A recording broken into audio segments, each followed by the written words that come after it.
Hey everyone, welcome to Warming Tales Frias. Today we bring you a captivating story of ambition, resilience, and standing tall against prejudice.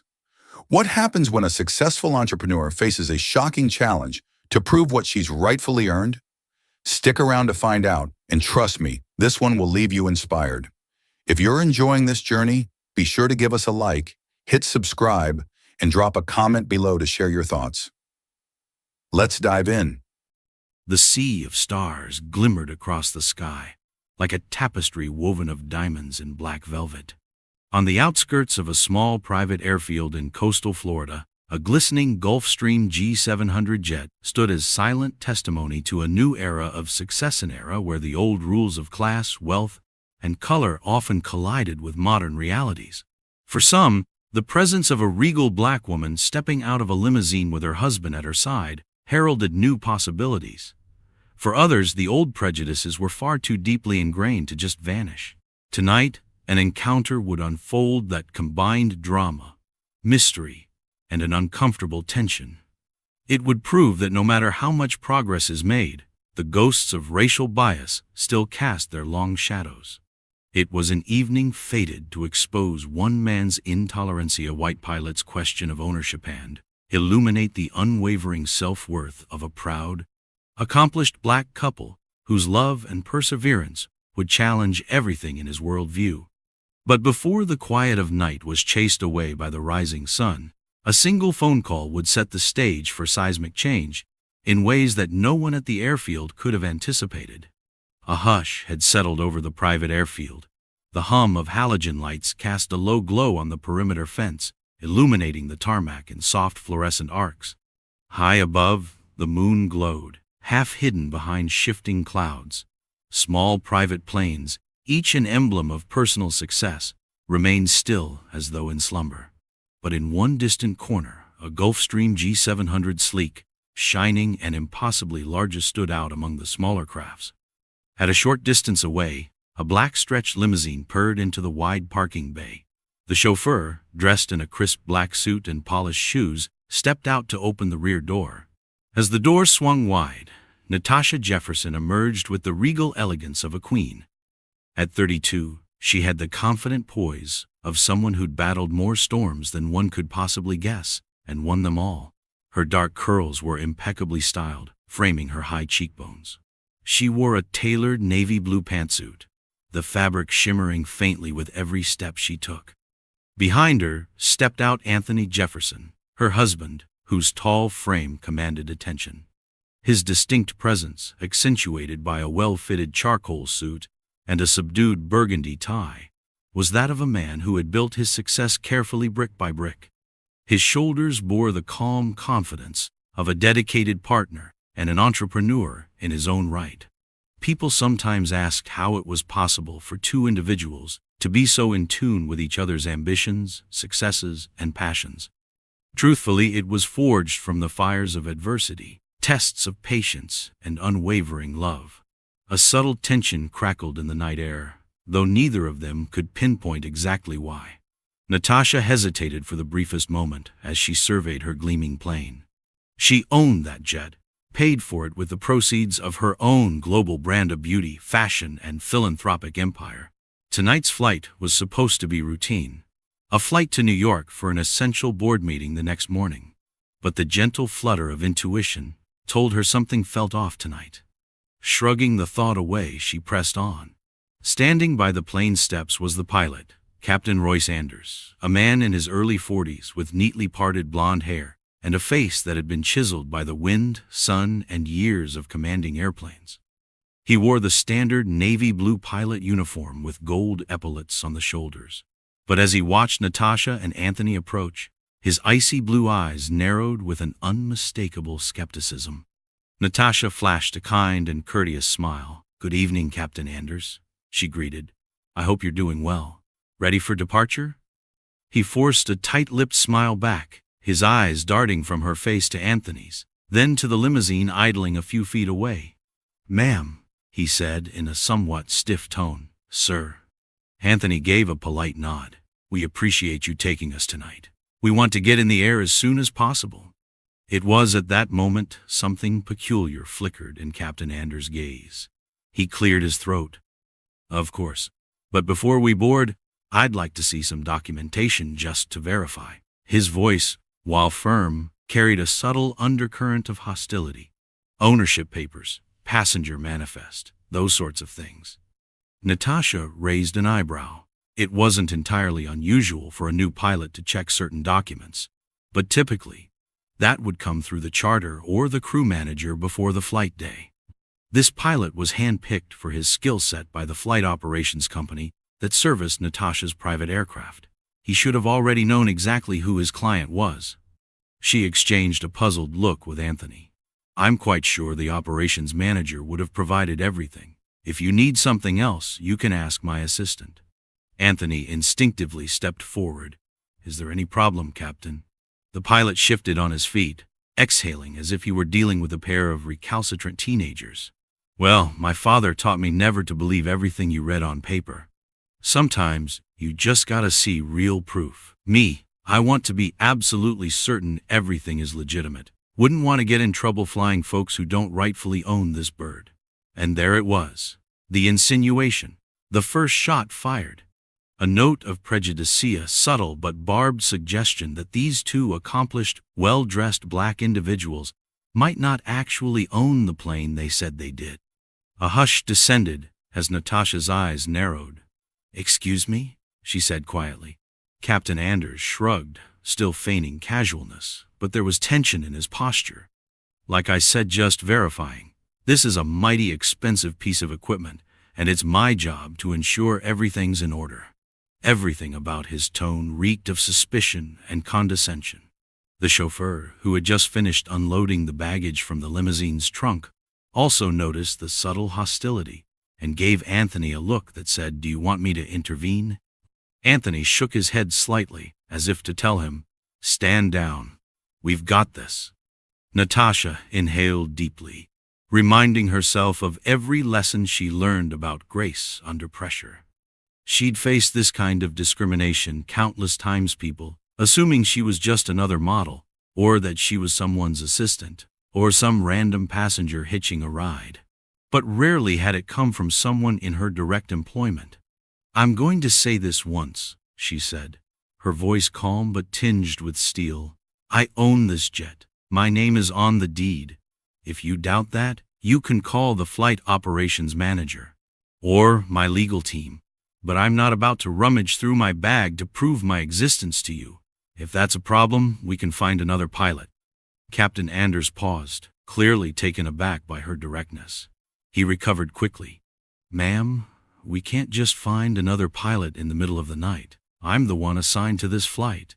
With all due respect, I'm just doing my job."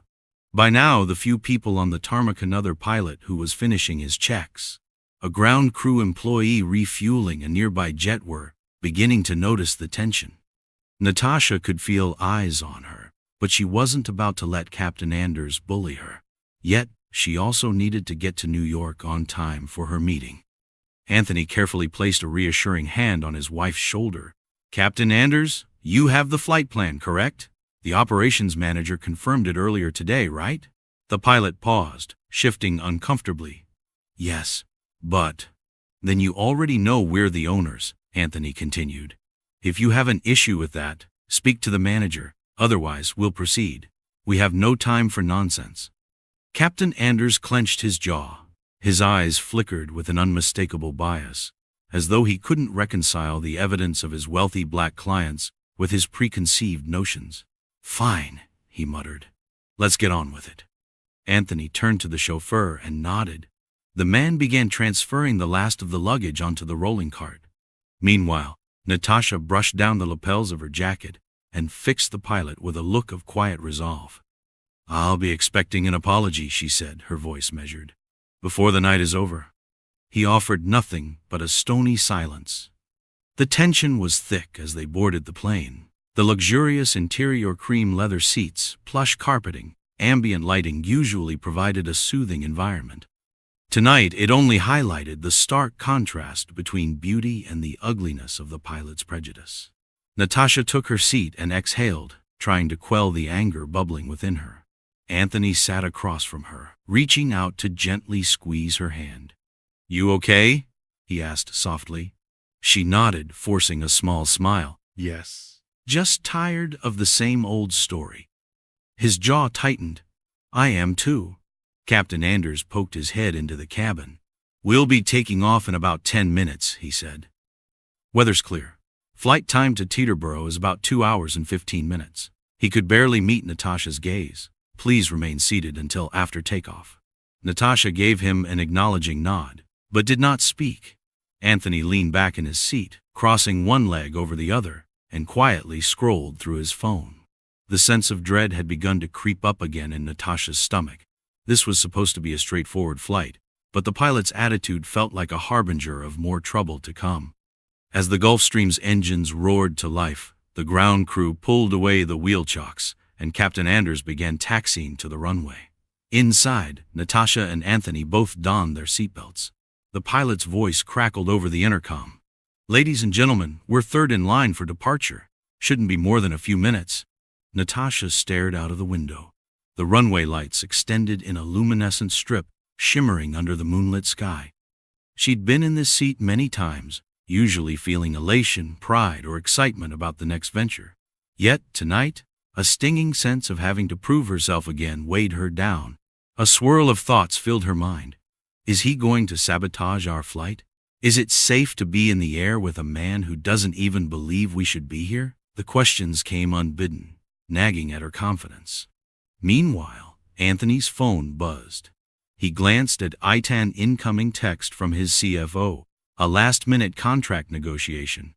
But as he tried to focus, Captain Anders' face loomed in his thoughts, stirring an old anger he thought he'd suppressed. Memories of dealing with racial profiling as a kid, being followed around in stores, and now, even after building a successful business empire, they still faced the same ugly prejudices. Anthony typed a short, clipped response and put his phone aside. The plane began to roll, picking up speed. Captain Anders expertly guided the G700 across the runway. The nose lifted, and they soared into the sky, ascending smoothly. Anthony and Natasha felt the typical surge of energy press them into their seats. For a moment, it almost felt normal. This is what they did: travel efficiently, handle business, push for new opportunities. But the discomfort in their chests said otherwise. With the seatbelt sign still on, Captain Anders radioed to air traffic control, beginning his climb to cruising altitude. Natasha stared at the seat back in front of her, lost in thought. She knew the pilot's hostility might be a short-lived annoyance, but an annoyance that represented something far deeper: centuries of prejudice, systemically ingrained. People who looked like them were not always welcomed in certain echelons, despite the illusions of progress. She could almost feel the weight of thousands of ancestors pressing on her heart, reminding her that this was why she fought so hard, to ensure the next generation wouldn't have to endure the same humiliations. Inside the cockpit, Captain Anders adjusted the autopilot. An uneasy expression flickered across his face. He replayed the confrontation in his head, feeling a surge of both anger and shame. Part of him realized his approach was unprofessional, but a deeper part bristled at the idea that they people he subconsciously deemed other had the audacity to speak to him that way, to own an aircraft that dwarfed the small Cessna he'd grown up flying with his dad. A voice in the back of his mind kept chanting, "They must be drug dealers, or money launderers. Something isn't right." But he said nothing. He merely clenched his jaw, set the plane on course, and tried to pretend everything was fine. The flight climbed to 38,000 feet, and the fasten seatbelt sign dinged off. A flight attendant, Marisol, a light-skinned Latina in her late 20s, breezed into the cabin, wearing a professional yet warm smile.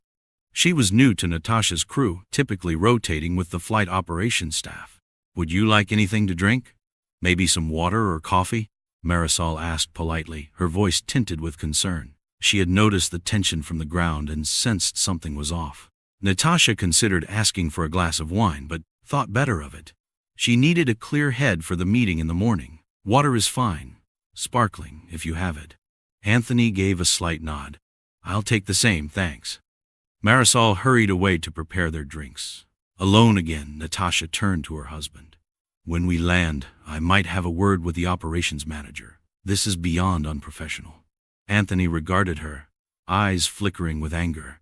You should. He stepped out of line. You don't deserve to be treated like you're trespassing on your own property. Natasha nodded, the bitterness creeping back into her voice. Exactly. Yet, a question gnawed at her. Why did Captain Anders get assigned to us in the first place? Her usual pilots were either experienced older professionals who recognized her stature as a corporate client, or rising younger aviators who admired her success. Anders was new, a last-minute substitution. According to the flight ops manager's email earlier in the day, there had been a scheduling conflict. So they'd found Anders, who had a decent track record. Natasha tapped her manicured nails on the polished table. Something's not right. The faintest prickle of suspicion ran up her spine. Was there more to this than just garden variety prejudice? Marisol returned with sparkling water and a small tray of fresh fruit and cheese. If you need anything else, please let me know, she offered, though her tone suggested she was also wary. Natasha smiled at her. Thank you, Marisol. The flight attendant left them, heading back toward the galley. Anthony's phone vibrated with a new text. With a sigh, he glanced at it. It was from his longtime mentor, Dr. Harold Weaver, a semi-retired philanthropist who had guided him through numerous business deals. He was also well connected in the aviation world. The text read, "Give me a call if you can. Urgent." Anthony's brow furrowed as he typed a response. In flight. What's going on? An instant reply. Trouble with the pilot? Heard something. Call me when you land, or if you have Wi-Fi. Anthony's pulse quickened. Heard something? Dr. Weaver, a man with an extensive network, must have gotten wind of the situation and unbelievably fast. Anthony signaled to Natasha. We might want to connect to the jet's Wi-Fi. Dr. Weaver is messaging me about the pilot. It's weird. Natasha nodded, her heart picking up speed. She had a satellite phone line and Wi-Fi system installed in the jet precisely for urgent matters. Something about Dr. Weaver's text made her uneasy. With a few taps, she activated the in-flight Wi-Fi and hopped on a secure call with her mentor. The satellite connection crackled momentarily, but Dr. Weaver's voice came through. Natasha, can you hear me? Yes, Dr. Weaver, she said, glancing at Anthony. We're both here. Listen, Dr. Weaver began, an urgent tone coloring his words. I've heard from a friend in the aviation circle that your pilot, Captain Anders's, not who he says he is. Something about him being involved in some questionable activities at a previous job. I don't have all the details, but I thought you should know. Anthony leaned forward. Questionable how? Is he dangerous? I don't know if it's physical harm you need to worry about, but from what I understand, he was let go from another private charter company for harassment complaints. Multiple clients, possibly some bigotry involved. That's why I texted as soon as I heard. Natasha exchanged a grim look with Anthony, her mind racing. So this wasn't just a random, momentary lapse of professionalism. This was part of a pattern. A swirl of disgust and frustration coursed through her. We'll deal with it, Dr. Weaver. Thank you. We land in a couple hours. I'll keep you posted. Be safe, Dr. Weaver said before the line disconnected. Natasha closed her eyes, pressing her lips together. Now it all makes sense, she said softly, a swirl of anger in her chest. He's done this before. The question is, why wasn't this flagged by our flight ops manager? Anthony's eyes narrowed. Either the background check missed it, or someone's covering it up. This is bigger than we realized. They'd been in the air for about an hour, and the flight had settled into its routine. Natasha, unsettled, scrolled through her corporate messages to see if there was any update from the flight ops manager. Nothing. She typed an urgent email, instructing him to call as soon as possible. Then she shut her laptop with a snap, glancing toward the cockpit door. She wondered what Anders was thinking or planning. It wasn't every day that a pilot found himself in the seat of a plane owned by a person he openly distrusted, someone he'd effectively accused of being an imposter. In the cockpit, Anders was silent. Next to him sat a co-pilot, Greg Saunders, who was following standard procedures quietly. Greg had been with the company for 2 years. a mild-mannered man who rarely voiced strong opinions. If he sensed the tension, he kept it to himself. But every so often, he'd glance over to Anders as if trying to gauge the man's mood. Anders tapped on the instrument panel as they crossed into a patch of mild turbulence. The plane rattled slightly. He made a minor course correction. But behind his stoic facade, his mind was swirling with resentful thoughts. He remembered the way Natasha had demanded an apology. "I'll apologize to her when she apologizes for the attitude."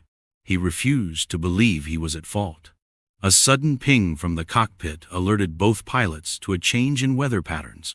Up ahead, a storm cell, previously predicted to be mild, had intensified. Anders radioed air traffic control for an updated route. The turbulence might get worse. In the cabin, the seatbelt sign illuminated. Natasha and Anthony braced themselves.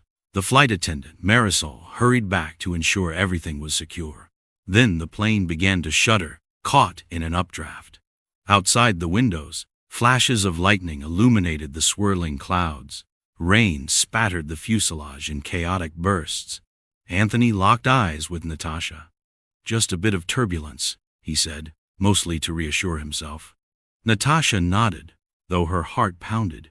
She had flown through storms before, trusting her skilled pilots. This time, however, that trust was frayed. What if Anders is incompetent?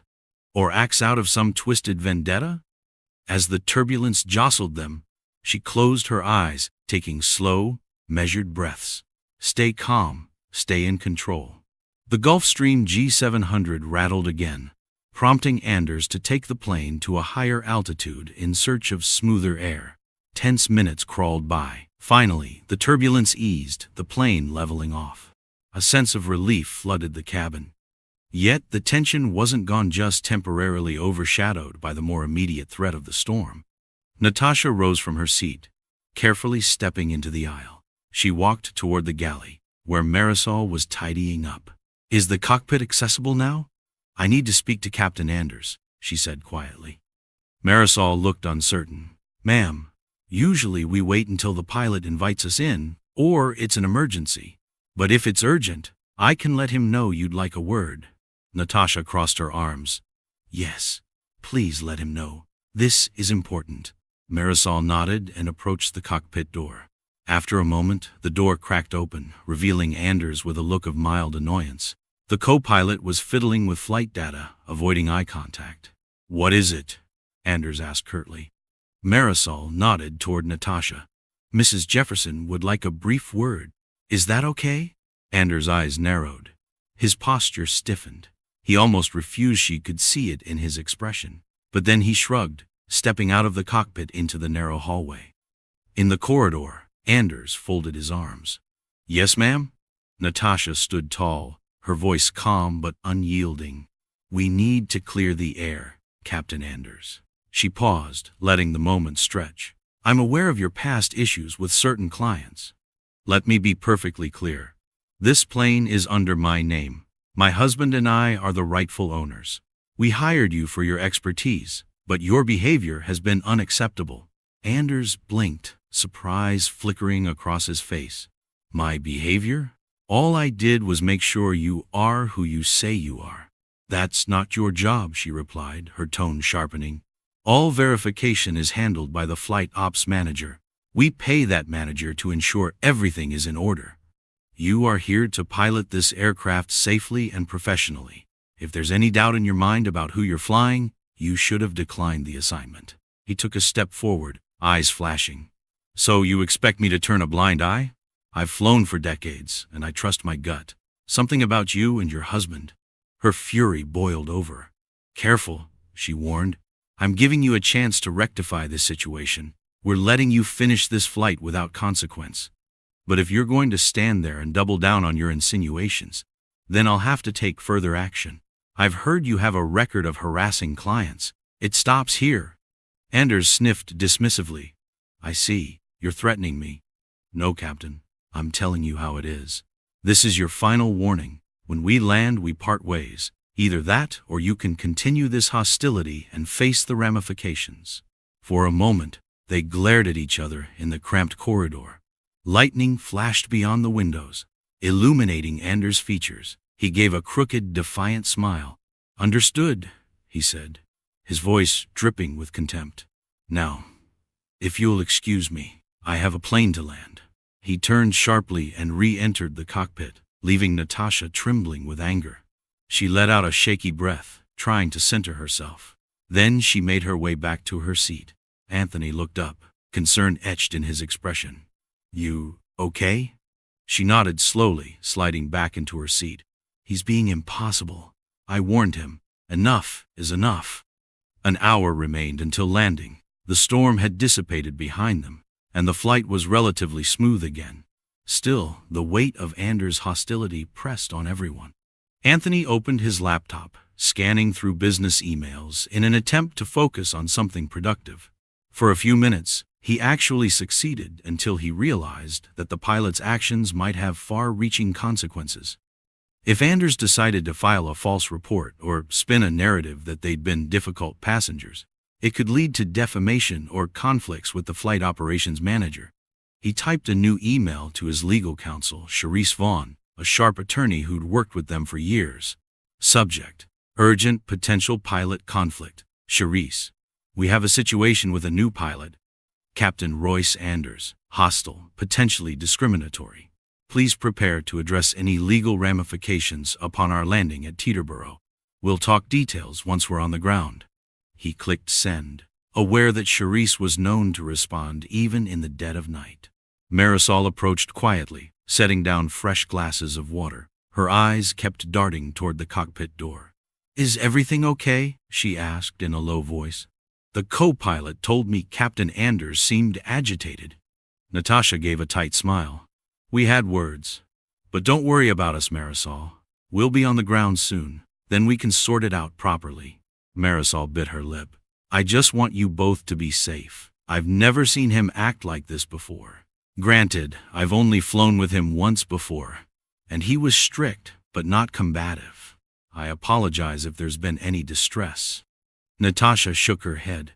"Not your fault. Thank you, though. We appreciate you looking out for us." Marisol nodded, then discreetly left them to their thoughts. The seatbelt sign lit up once more. Captain Anders' voice droned over the intercom. "Ladies and gentlemen, we're beginning our descent into Teterboro. Weather conditions are fair. We'll have you on the ground in about 15 minutes. Natasha gazed out the window, seeing the faint sparkle of city lights in the distance. She recognized the New York City skyline on the horizon. Normally, that view thrilled her, signaling the epicenter of business deals and philanthropic endeavors. Tonight, it felt overshadowed by the pilot's bigotry. Anthony pulled out his phone. Once they reached an altitude where they could reconnect, he would place a cologne that could change the pilot's fate instantly. There was a person in his contacts, an influential figure in the aviation industry, with enough clout to ensure that Captain Anders would be disciplined or even lose his license if it came to that. The G700's wheels kissed the runway with a gentle squeal. The engines roared in reverse thrust, slowing the plane. In the cockpit, Anders skillfully taxied to their private hangar.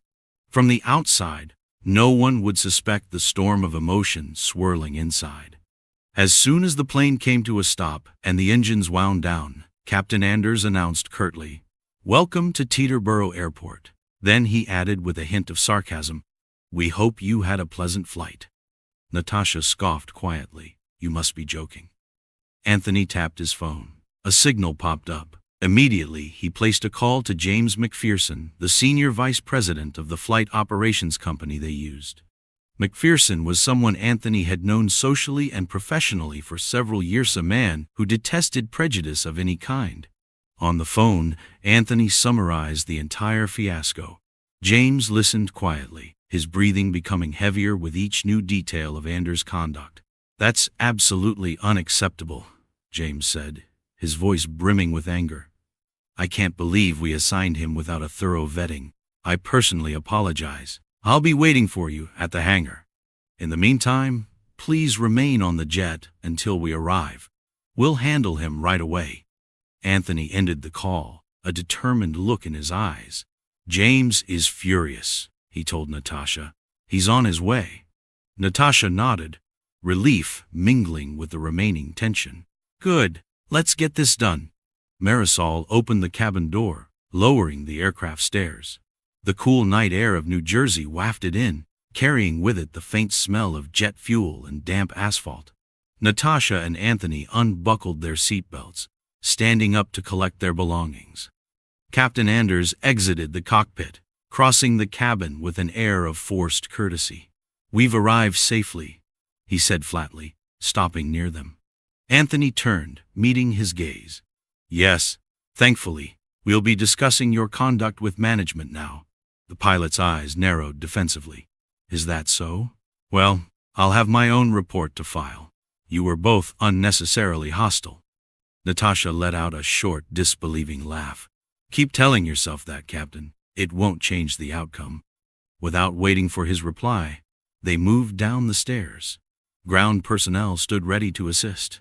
At the bottom of the steps, James McPherson strode toward them in a crisp suit, the expression on his face a mix of anger and contrition. "Natasha, Anthony," he said, reaching out to shake their hands.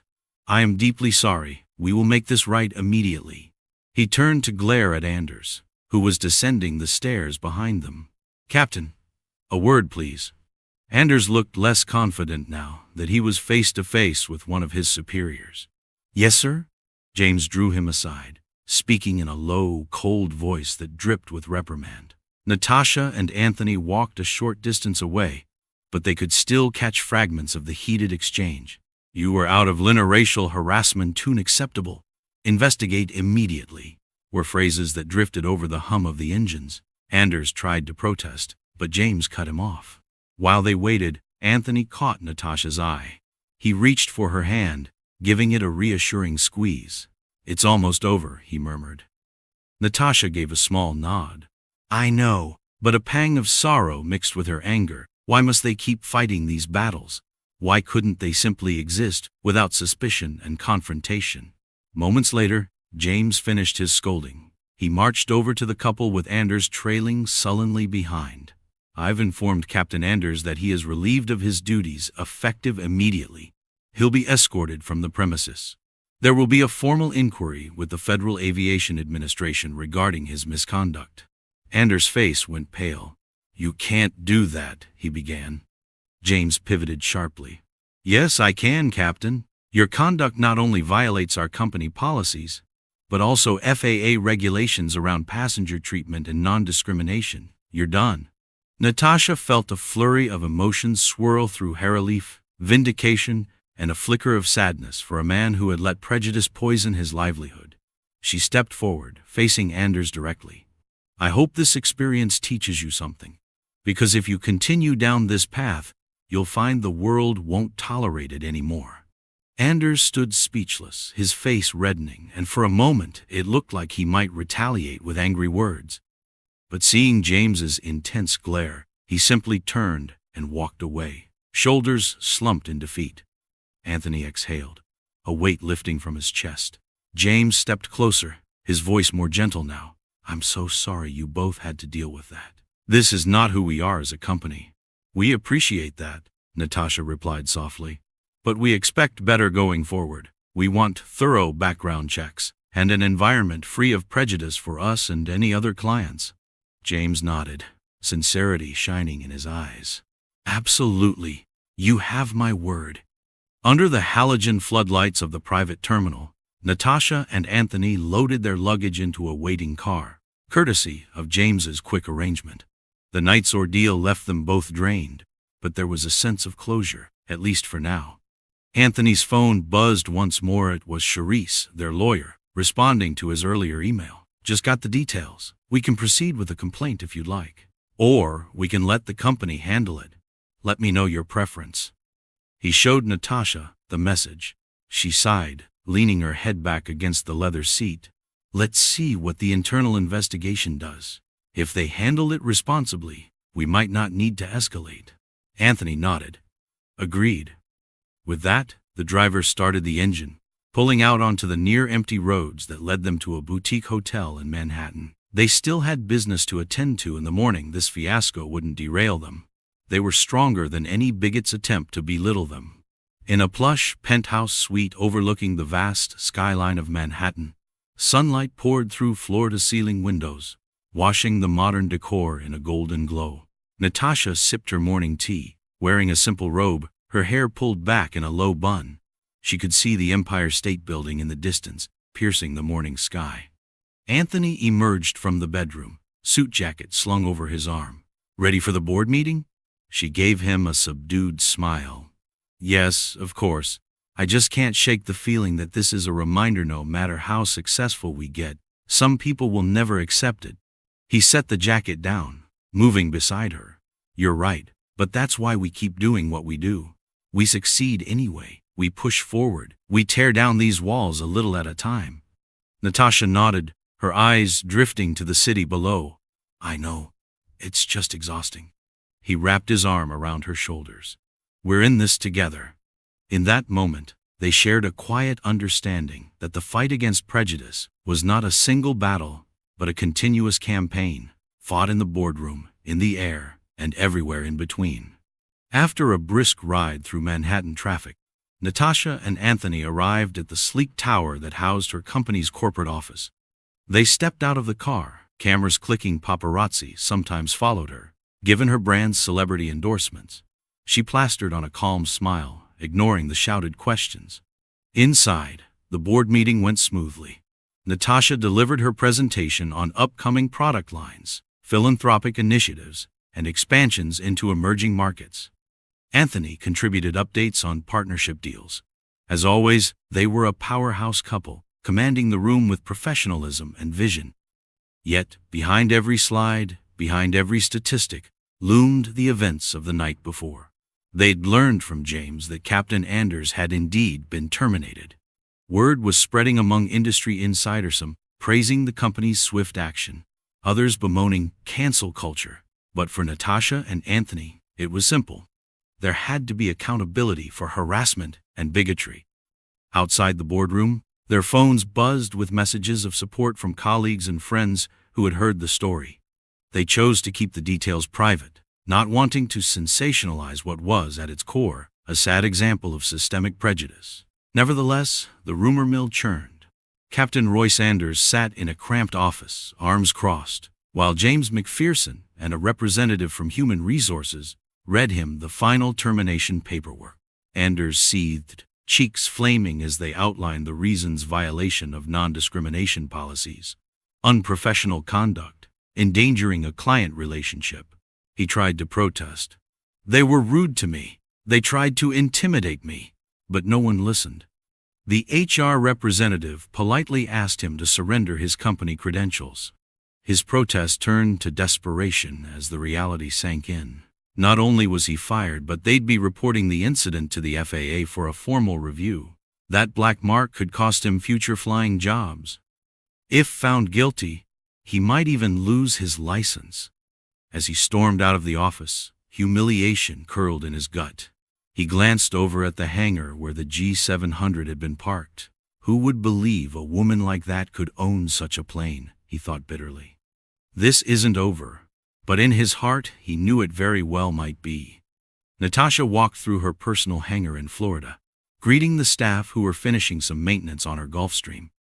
A new pilot, Captain Althea Crawford, a seasoned professional with an impeccable record, approached her with a warm smile. "Good afternoon, Mrs. Jefferson," Althea said, tipping her hat.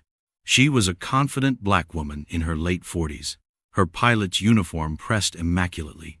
"Your jet is fueled and ready for our flight to Los Angeles. I look forward to serving you." Natasha returned her smile. "Thank you, Captain Crawford. It's a pleasure to have you." She climbed the steps into her aircraft, passing through the cabin that had once felt tainted by Anders' presence. Today, it felt like a fresh start. Anthony, already seated, greeted her with a grin. "You ready for the West Coast?" he asked. Natasha nodded, slipping into the seat beside him. "Absolutely." They exchanged a moment of quiet, unspoken reassurance. The painful memory of Anders lingered, but it was overshadowed by the knowledge that they had stood their ground and won. The plane soared into the sunset, the brilliant oranges and pinks reflecting off the wing. Natasha opened her laptop, diving into her next set of ideas for expanding the brand's philanthropic wing. She and Anthony chatted softly about new goals, about how to ensure the next generation of minority entrepreneurs could thrive without facing the discrimination they had encountered. Somewhere below, the land rolled away in patchwork squares, oblivious to personal strife. But up here, Natasha felt a renewed sense of purpose. Because, for every bigot who tried to hold them back, there were countless people like James McPherson, Dr. Weaver, Charisse Vaughn, and even this new pilot, Captain Crawford, who believed in progress, equity, and respect. Back in Florida, Anthony's father, Robert Jefferson, had caught wind of the incident from the local news. A quiet man of old-school dignity, Robert had raised Anthony to stand tall against injustice. He dialed his son's number, hoping for a conversation. "Anthony," came the older man's voice, softened by years but still strong. "I heard about that pilot who tried to question your wife's ownership of her plane. Are you both all right?" Anthony smiled, hearing the concern in his father's tone. "We're fine, Dad. We handled it. He's been fired. We're continuing on." Robert sighed. "Makes my blood boil. But I'm proud of you, son. Of both of you. Don't ever let anyone make you doubt your worth." Anthony closed his eyes, remembering all the times his father told him exactly that while growing up. "We won't, Dad. Thanks for calling." Over the next few weeks, more details emerged about why Captain Anders had replaced their usual pilot on such short notice. The flight ops manager discovered that Anders had pulled strings behind the scenes, calling in favors to the scheduling department. Some suspected Anders learned that Natasha was the client and intentionally requested the flight, possibly planning to provoke a reaction that would lead to sensational headlines. Others thought it was just a coincidence. The manager's investigation concluded with new policies to prevent last-minute staff changes without thorough vetting. Greg Saunders, the co-pilot, wrestled with guilt. He had witnessed Anders' bigotry firsthand. Perhaps he could have spoken up sooner, reported Anders' comments to management. But he didn't. Fear for his own career had kept him silent.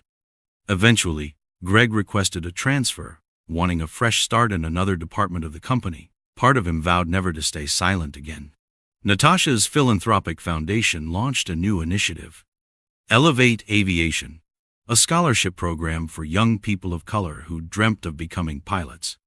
The program aimed to address the stark underrepresentation of minorities in the cockpit, offering mentorship and financial support. At the press conference, Natasha stood at the podium, camera shutters clicking in rapid succession.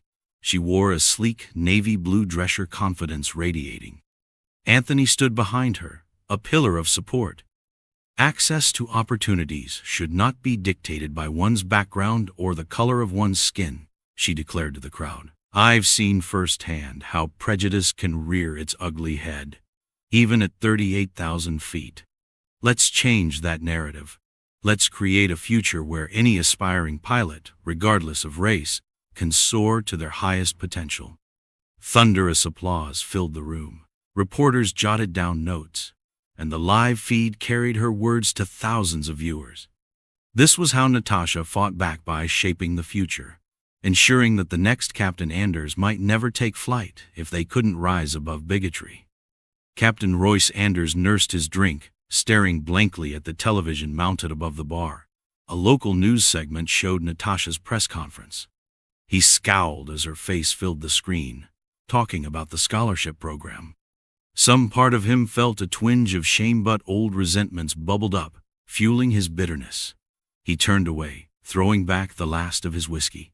If he had recognized the destructive seeds of hate in himself, he might have reached for help. But he didn't. Instead, he stewed in denial, plotting a frivolous lawsuit claiming defamation. Unknown to him, the law firm that he approached would laugh him out of the office once they discovered the truth. He was a cautionary tale, now a talented pilot, undone by his own prejudice.